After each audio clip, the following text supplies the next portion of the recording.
আমি ডাক্তারবাবুর চোখ মুখ দেখেই বুঝতে পারলাম কিছু একটা গোলমাল আছে।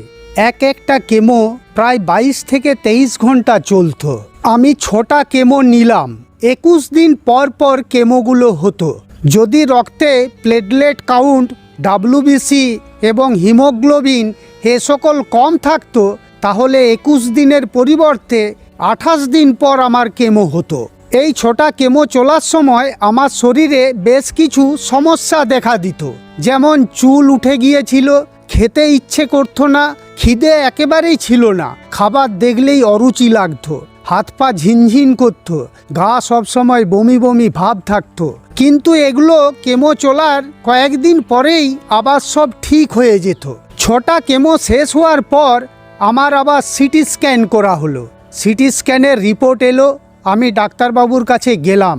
আমি ডাক্তারবাবুর চোখ মুখ দেখেই বুঝতে পারলাম কিছু একটা গোলমাল আছে। ডাক্তারবাবু রিপোর্ট দেখে আমাকে বললেন, সঞ্জীব, রিপোর্টে তোমার ফুসফুসে খুব ছোট ছোট কয়েকটা টিউমার এখনও দেখা যাচ্ছে। তোমাকে আরও 2টো কেমো নিতে হবে। এই কথা শোনা মাত্রই আমার তো মাথায় বাজ ভেঙে পড়ল। আমি তখন ভাবলাম, তাহলে সত্যিই আমি আর ঠিক হব না, আমি আর বাঁচব না, এ রোগ আমার শরীর থেকে আজ যাবে না। এই রকম নানা রকম দুশ্চিন্তা আমার মাথায় ঘুরপাক খেতে থাকলো এবং আমার মন খুব খারাপ হয়ে গেল। আমার আর কিচ্ছু ভালো লাগছিল না। আমার শুধু একটাই কথা মনে হচ্ছিল যে এটা আর ঠিক হবে না।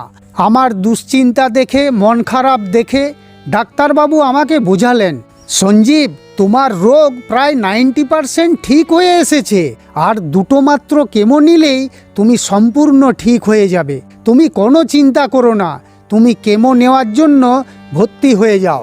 যাক, এই রকম বিভিন্ন রকমের দুশ্চিন্তা মাথায় নিয়ে কয়েকদিন পর আমার 7 নম্বর কেমোটা শুরু হলো। এই 7 নম্বর কেমোটা 3 দিন চলবে, রোজ 5 ঘন্টা করে। আমি ভর্তি হলাম। 7 নম্বর কেমো শুরু হলো। 3 দিন পর আমার ছুটি হলো। আমি লজের মধ্যে ফিরে এলাম।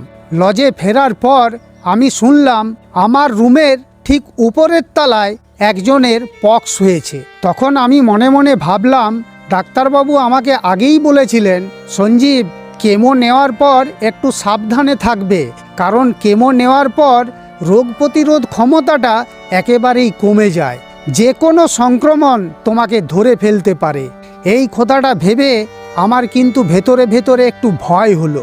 আমি ভাবলাম লজটা পরের দিন চেঞ্জ করে দেবো। কিন্তু এমন আমার দুর্ভাগ্য, সেই দিন রাত্রেই আমার শরীরে পক্স হয়ে গেল।